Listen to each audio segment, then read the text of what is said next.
네, 이번엔 정치권 소식 보도록 하겠습니다. 윤석열 대통령 석방 이후 헌법재판소 인근이 집회로 떠나갔듯 시끄럽습니다. 저도 출퇴근하면서 보는데 보면 낮에는 탄핵 반대가 또 퇴근 후 저녁 때는 탄핵 찬성 목소리가 나온다고 하죠. 긴장감이 최고조에 달하고 있는데 자, 윤정 기자 말 그대로 양측의 새 대결이 좀 가열되고 있는데 충돌도 있었어요. 네, 그렇습니다. 이 탄핵 심판 선고가 가까워지면서 탄핵 찬반 집회도 굉장히 격화되고 있는데요.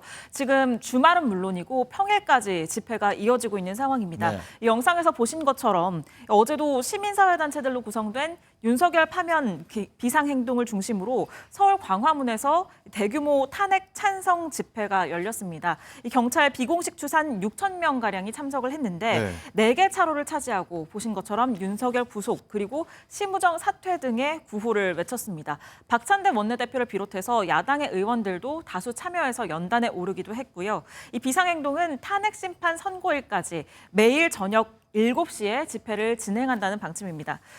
탄핵 기각을 촉구하는 윤석열 대통령 지지자들의 목소리도 거세지고 있습니다. 특히 헌재를 향한 압박 수위를 높이고 있는데요. 이 정광훈 목사를 주축으로 헌재 인근에서 밤샘 집회를 진행을 하고 있습니다. 그리고 어제는 이 헌재 정문 앞에서 윤석열 대통령 국민변호인단 소속 일부 지지자들이 탄핵 기각을 요구하면서 이 삭발식을 진행을 하기도 해서 저희가 영상으로 보여드렸고요. 그런데 탄핵을 찬성하는 일부 시민이 헌재 앞에 찾아와서 윤석열을 파면하라 이렇게 외치면서 긴장감이 고조되는 일도 발생을 했고 일부 작은 충돌들이 있었는데 이 충돌이 있을 때마다 경찰들이 개입을 해서 제지를 한 결과 큰 충돌은 아직까지는 없었습니다. 현재까지 연행된 집회 참가자도 없는 것으로 전해집니다. 네, 자 김기웅 대변인님 일단 뭐 단식 농성의 삭발식까지 이제 탄핵 선고일이 언제일지 모르겠지만 다가오면서 점점 과격해지는 양상 같아요. 네. 아무래도 서로 간의 입장은 어떻게 보면 자유민주주의 체제에서 표현의 자유가 있기 때문에 할 수 있습니다. 집회 자유가 있기 때문에 할 수 있는데 문제는 그게 상대를 너무 자극해서 물리적인 충돌로 빚어지면 안 되는 거 아닙니까? 우리가 이제 서부지법 폭동 난동 사건이 있었기 때문에 이 부분에 대해서는 명확히 여야, 진보든 보수든 이런 어떤 사태가 일어나면 안 된다는 부분에 대해서는 공감하는 것 같습니다. 그리고 뭐 민주당에서는 저희가 헌재에 대한 어떤 탄핵 심리 과정에서의 문제점을 지적할 때 탄핵 결과에 대해서 불복하기 위한 어떤 밑자락을 까는 거 아니냐 그런 게 아니라 우리 그 권성동 원내대표나 그다음에 권영세 비대위원장 같은 경우도 헌재 결정에 다 승복을 하겠다는 얘기를 했습니다. 그런 측면에서 지금의 양 진영에 있어서는 어떻게 보면 이 절실함을 표현하고자 여러 가지 단식이나 아니면 삭발까지 하는 상황인데요. 네. 저는 상대를 자극하지 않고 물리적인 충돌만 없다면 저는 건 좀 인정할 만한 상황이 아닌가 그렇게 생각을 하고 다만 저희가 볼 때 이제 국민의힘 같은 경우는 사실상 집회 동원령을 내리거나 그런 적이 없습니다. 국민들이 스스로 해서 광장에서 거리에서 그렇게 계속 어떤 집회를 해왔다면 지금의 민주당은 사실상 이재명 대표가 총동원령을 내리지 않았습니까? 그런 거와 어떤 결이 다르다. 그래서 8년 전의 상황 같은 경우는 박근혜 전 대통령이 탄핵 당시에 보수 쪽에 있어서는 어떤 광장이 일방적으로 진보 쪽에 좀 밀렸다고 한다면 이번에는 어떤 여론정이나 광장에서의 어떤 사람들의 어떤 함성과 어떤 숫자를 봤을 때 헌재가 봤을 때 이렇게 일방적으로 뭔가 결과를 내기에는 좀 쉽지 않을 것 같다. 그런 생각을 해봅니다. 네. 어쨌든 경찰도 초비상이죠. 선고 당일에는 헌재로부터 한 100m 이내는 집회 금지 구역 지정했고 일단 차벽으로 둘러싸서 통행 자체 완전히 없애겠다 이런 방침인데 윤정 기자 일단은 오늘부터 야권에서는 또 광화문 천막 농성에도 들어갔는데 일단 시작했습니까? 네, 민주당은 오늘부터 본격적인 장애 여론전에 돌입을 하겠다 이런 방침입니다. 오늘부터 광화문에 천막을 치고 이 행동 거점을 국회에서 집회장으로 옮겨가겠다 이렇게 얘기를 한 상황인데요. 매일 저녁 7시에 이 광화문 광장에 집회에 참석을 한 이후에 이 천막에서 긴급 의원총회 그리고 규탄 대회를 이어가는 등 농성을 계속하겠다 이런 구상입니다. 관련해서 원내 대변인 발언 들어보시죠. 내일부터는 행동 거점을 국회에서 광화문으로 옮기자라고 하는 지도부 제안이 있었습니다. 그래서 저녁 7시부터 8시 반까지 광화문에서 집회를 하게 될 것 같고요. 10시나 10시 반까지 광화문에서 천막에서 릴레이 발언을 진행을 하자. 그리고 이후에는 경내에서 대기하는 방향으로. 네, 민주당이 이렇게 본격적인 장외 여론전에 나서는 건 12년 만인데요. 다만 민주당은 이게 헌법재판소를 압박하는 것이 아니라 이 탄핵 인용을 격려하고 응원하는 차원이다. 이렇게 설명을 했습니다. 네. 또 민주당에서는 또 이런 자성론도 나오고 있다고 하죠. 오늘 조선신문 보면 민주당 내부에서는 왜 아무도 윤 대통령 석방 가능성을 예상하지 못했냐. 뭐 이미 대선 시작한 듯 방심했던 거 아니냐. 이런 얘기가 흘러나온다고 하는데 강성필 부대변인, 일단은 이런 차원에서 광화문 농성 시작했다라고 해석해야 됩니까? 어떻습니까?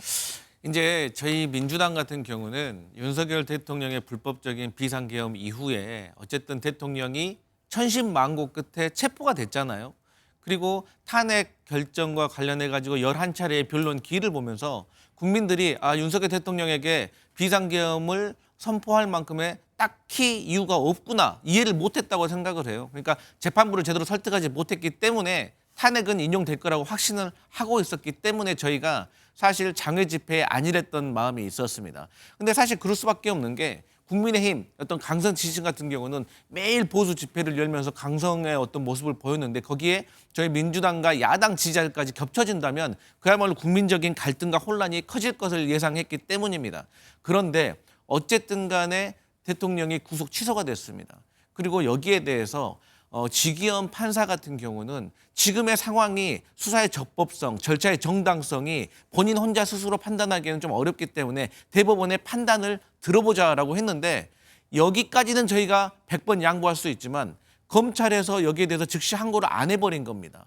그리고 일반 항고도 포기를 한 겁니다. 여기에 대해서 더 이상 민주당은 좌시할 수 없다는 것이 저희의 입장이고 국민의힘에서 현역 의원, 서천호 의원 같은 경우는 헌재를 쳐부셔야 된다. 이런 강성 발언하는 거 아니겠습니까? 그렇기 때문에 저희 민주당도 지금 국민 저항권을 운운하고 있는 국민의힘의 어떤 강성 지지층에 대해서도 저희도 헌법재판소를 지켜야 된다는 절박함 때문에 저희도 이제 집회에 나서게 됐다.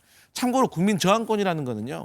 이 국가의 폭력적 행위에 대해서 적절한 구제 행위가 없을 때 예외적으로만 인정이 된다는 점을 말씀드리겠습니다. 네. 자, 그리고 김경수 전 지사도 어제부터 단식 농성에 들어갔습니다. 그 모습도 한번 보도록 하시죠.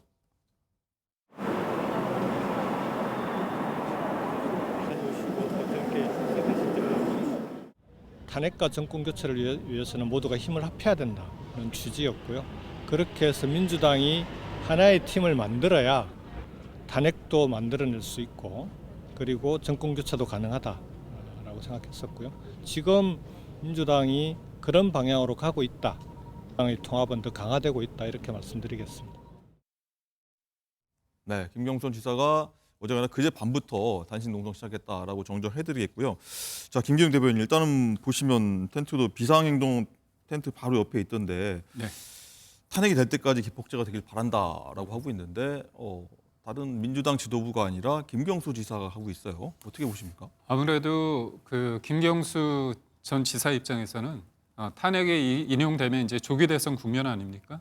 그렇다면 이제까지 어떻게 보면 윤석열 정부 하에서 이재명 대표와 윤석열 정부의 어떤 대책점, 어떤 강한 인상을 준 반면에 본인은 사실상 한 거는 없습니다. 그렇기 때문에 이 탄핵 국면에 있어서 본인의 어떤 존재감을 보이기 위해서 단식을 하는 것 같은데요.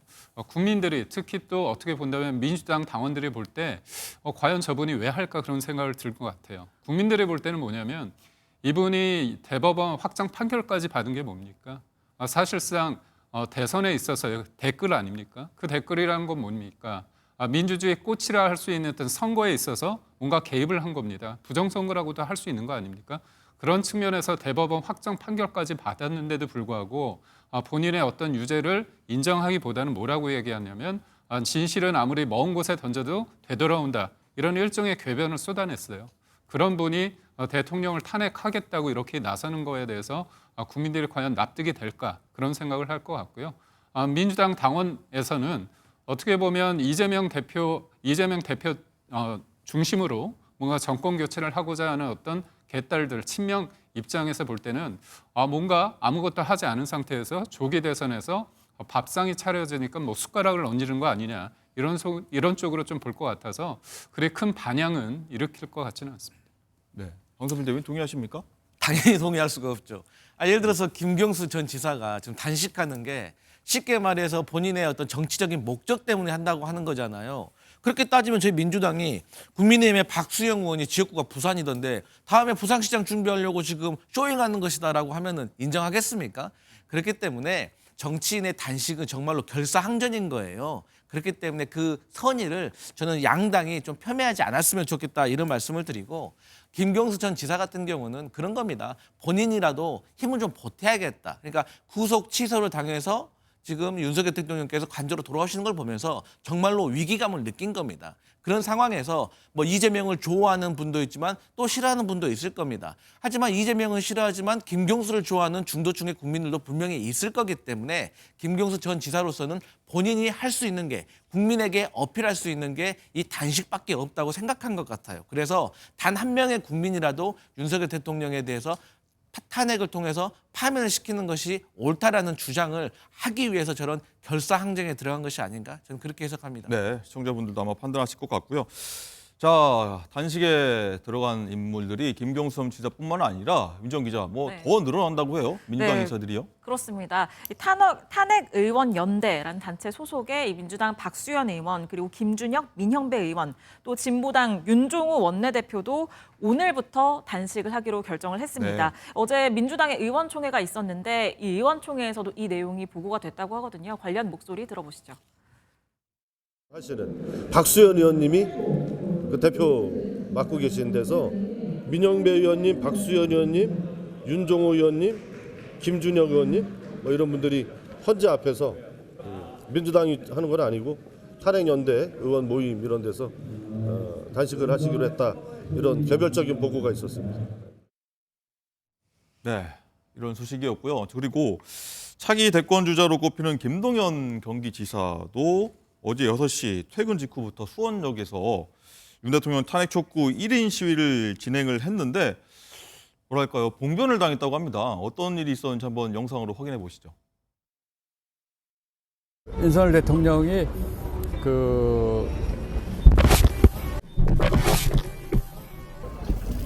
네가 뭐라고 야 네가 뭐라고 했지 네가 뭐라고 했지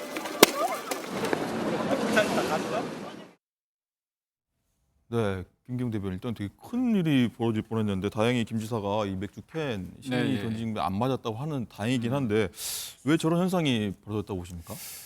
제가 단편적인 영상을 보고 다 말할 수는 없겠지만 예. 제가 볼 때는 약간 탄핵에 찬성하고 반대하고 그런 쪽의 어떤 정치적인 성향보다는 제가 볼 때는 일종의 좀 추객 같은 느낌이 좀 들거든요, 느낌상. 어깨를 왜냐하면 먼저 치고요. 그러니까 뭐냐면 어떤 정치적인 의사를 표현할 수 있는 거리와 어떤 공간인데도 불구하고 전혀 그런 게 없이 그냥 조용히 갔다가 툭 치고 빠지면서 사람들이 말리니까 이제 본인이 그 분을 못 참고 뭔가 던진 거 아닙니까?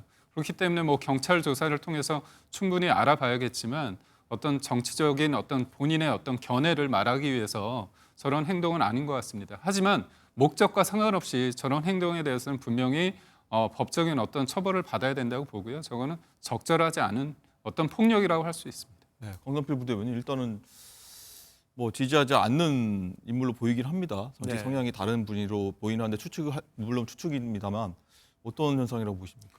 그러니까 저는 저게 조금만 더 심해지면 테러입니다. 테러가 다른 게 아니에요. 저 맥주 캔을 맞아서 사람이 얼마만큼 다칠지 모르는 거잖아요. 그렇기 때문에 저는 어제 당한 거는 민주당 소속의 김동연 경기지사지만 저는 양당의 정치인들을 이것을 서로가 좀 보호해야 된다고 생각합니다.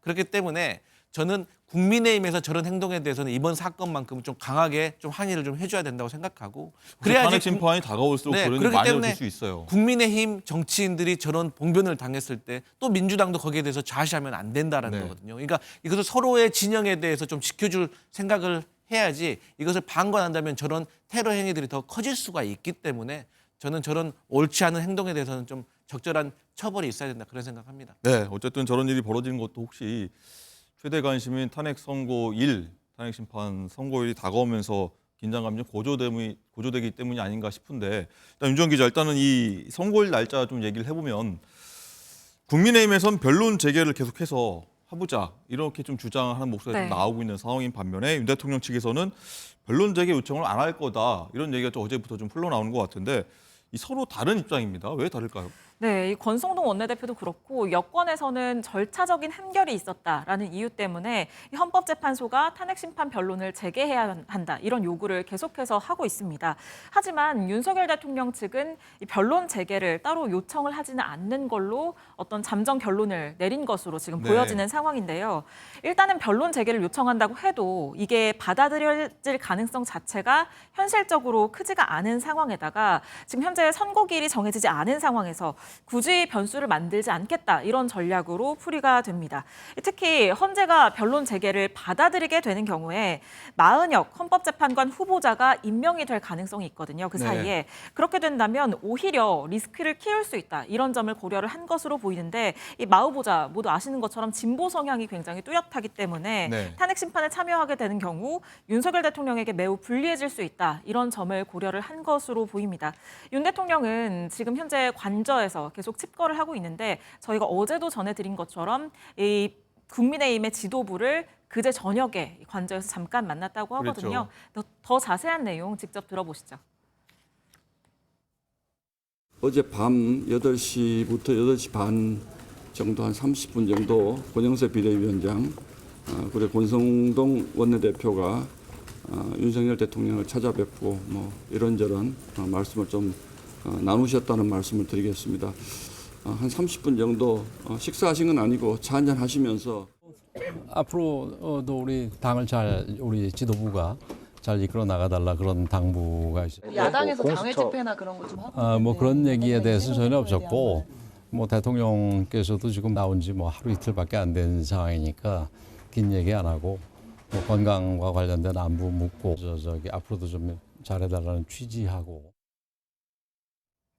네, 김기용 대변인. 일단은 윤 대통령이 석방된 지 얼마 안 있어서 국민의힘 투톱이 만났기 때문에 뭐 건강 문제랄지 네. 어떤 안부를 주로 얘기했겠습니다만은 외부로 나가는 가장 초미의 관심사가 변론 재개냐 아니냐 이런 부분도 네. 있기 때문에 이런 얘기를까지 조율이 되지 않았을까? 왜 안 했을까는 또 저는- 뭐 궁금증도 있어요. 저는 변론 관련해 가지고 그 부분에 있어서 특별히 논의는 없었을 것 같습니다. 왜냐하면 어제까지 국민의힘 의원들이 변론이 재개돼야 된다는 그런 목소리를 많이 내지 않았습니까? 네. 저마저도 여러 기자분들 만났을 때 그런 얘기를 많이 했는데 예. 만약에 그 변론 재개를 할 어떤 정무적 판단을 하지 말아야 된다는 어떤 정무적인 판단을 했다면 저한테도 좀 얘기가 와서 그럴 필요는 없다 그런 얘기를 했을 예. 텐데 그만큼 어떻게 본다면 대통령의 어떤 변론과 당이 이런 것들을 소통하면서 뭔가 전략적으로 가고 있다 이렇게 보지는 않습니다.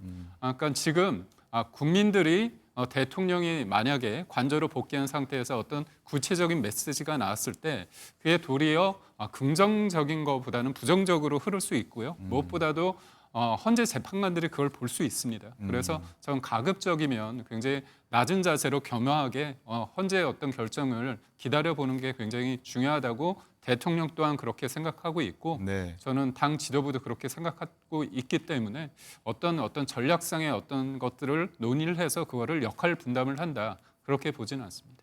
변호인단의 어떤 전략을 믿고 맡기는 상황이다, 맡아야 되는 상황이다라고 그러니까 보시면 무엇보다도 지금 저는 이제 역으로 우리 쪽은 잘 모르겠습니다. 하지만 민주당이 왜 이렇게 마은혁 후보를 임명하는 거에 대해서 집착을 하는가 본다면 역으로 보면 헌재의 어떤 구성 8명이 있어서 물론 이제 이거는 아무도 모릅니다. 그분들을 직접 취재하거나 그런 건 아니고 네. 어떤 분위기를 통해서 이제 기사화되고 어떻게 보면 정보지에서 나오는 얘기들을 빌리자면 4대 4나 아니면 5대 3으로 기각이 될 가능성이 있다 보니까 이재명 대표 입장에서는 무리하게라도 사실상 이거 최상목 권한대행을 임명하지 않으면 탄핵한다는 그 얘기가 중도나 국민들을 볼 때는 굉장히 부정적이잖아요.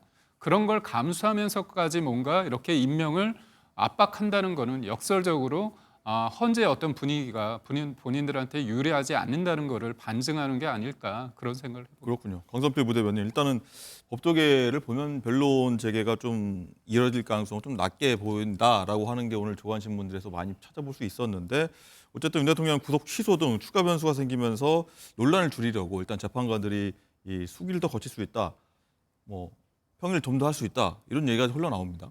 근데 이제 그 전에 마은혁 재판관 문제를 먼저 짚어드려야 될 것 네. 같습니다. 마은혁 재판관과 관련해 가지고는 저희 민주당은 마은혁 재판관이 탄핵 심판에 참여하지 않는 게 좋다라는 게 대세적입니다. 그렇습니까? 그 이유는 뭐냐면 윤석열 대통령에 관련된 탄핵 재판은 8대 0으로 될 것을 저희는 확신하고 있습니다. 두 분이 다르시군요. 여기는. 네. 그러니까 그렇기 때문에 마흔역 재판관이 참여 안 해도 됩니다. 다만 이번에 심우정 검찰총장에게 국민의힘이 뭐라 그랬습니까? 법원에서 구속 취소했으니까 따르라고 하잖아요. 그러니까 따랐잖아요. 그러니까 잘했다라고 하잖아요. 마찬가지로 최상목 권한대행도 헌법재판소에서 임명하라고 결정했잖아요. 그럼 따라야 될 거 아닙니까? 근데 왜 거기에 대해서 따르지 마라고 하는 거죠? 이거 선택적인 거 아닙니까? 이게 잘못된 겁니다. 따르고 나서 헌법재판소에서 정무적으로 탄핵 심판에 참여시키든 안 시키든 그건 거기서 알아서 할 일입니다. 공무원은 법을 지켜야 된다는 점인 것이고 변론 재개 요청은 법 쪽에서 이런 의미가 있는 겁니다. 무죄를 주장하다가 변론 재개를 신청한다는 것은 유죄를 인정하고 선처를 바란다는 그런 의미로 읽힐 수가 있습니다. 그리고 말씀하셨지만 헌법재판소에서 받아들이지 않을 가능성이 매우 높기 때문에 실익이 없다는 점인 것이고 결론적으로 이제 평의 후에는 평결을 거쳐야 되지 않겠습니까? 그런데 이 구속 취소 때문에 사실 헌법재판관들이 조금 수기하는 모습을 더 보여야 되는 정부적인 판단은 있을 수가 있습니다. 하지만 구속 취소 이후에 헌법재판소에서 공수처와 관련된 자료를 받은 적이 없다라고 명확히 밝혔다는 것은 이번 탄핵 심판과 구속 취소하는 축구와 야구처럼 별개의 문제라는 것입니다. 그것은 법률가도 많이 그렇게 생각을 하고 있습니다. 다만 정무적인 판단으로 어떤 국가적인 갈등을 조금 예상을 해서 시간을 조금 더 연기할 수는 있지만 18일 날 박성재 법무부 장관에 대한 첫 변론이 시작됩니다. 그걸 연기하지 않았다는 것은 저희는 17일 이전에 이것을 정리하겠다라는 시그널로 익힐 수도 있다. 저는 그렇게 보고 있습니다. 김 대표님 반론 있으십니까? 저는 강성필 위원장의 그 생각은 맞다고 봅니다. 그렇게 생각할 수 있는데 민주당의 행동은 전혀 생각과 다른 것 같아가지고 굉장히 초조해하고 있지 않습니까? 그리고 또 하나 형사재판과 헌재 심판은 다르긴 합니다. 그렇지만 축구와 야구도 룰이 제대로 적용되는지가 굉장히 중요한데 헌재 심판에 있어서 대통령의 방어권이 제대로 보장되고 있는지 그리고 특히나 헌재도 그냥 무작정 억지 춘향으로 아무 것이나 해서 재단할 수 있는 게 아니고요.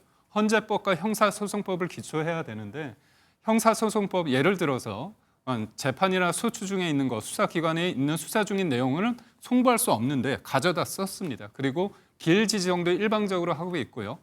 본인이 동의하지 않은 어떤 수사 기록에 대해서 그거는 쓸 수 없는데도 불구하고 그게 형사소송법 20조가 형사소송법이 2020년도에 개정까지 됐는데도 불구하고 헌재에서는 8년 전 박근혜 전 대통령 탄핵 때 사용했다는 그 이유로 이거를 강행하고 있습니다. 결국은 헌재가 헌법 위에 있을 수도 없고요. 국민 위에 군림할 수도 없다는 말씀을 드리고자 합니다. 근데 이제 말씀하신 것처럼 그 헌법재판소에서 형사법을 이제 준용한다는 것이잖아요. 근데 준용한다는 것이 꼭 그대로 갖다 쓴 건 아니고 헌법재판소에서 또 나름대로 판단을 하는 건데 또 이제 박근혜 전 대통령의 사례도 있지만 더 가까운 사례로 이상민 장관과 또 검사 안동원의 사례가 있기 때문에 이런 것에 대해서 계속해서 공격을 하잖아요. 그럼 좀 국민의힘과 저는 윤석열 대통령 측에서 재판 전략적으로 접근을 했으면 좋겠습니다. 다시 말씀드리지만 우리 누구나 그렇잖아요. 내가 재판장인데 자꾸 저를 공격을 해요. 그러면 좋은 결론 내리겠습니까? 그래서 재판 전략상으로도 저는 좀 부정적인 영향을 미칠 수 있다. 점 말씀드리겠습니다. 네, 시청자들이 많이 이해하셨을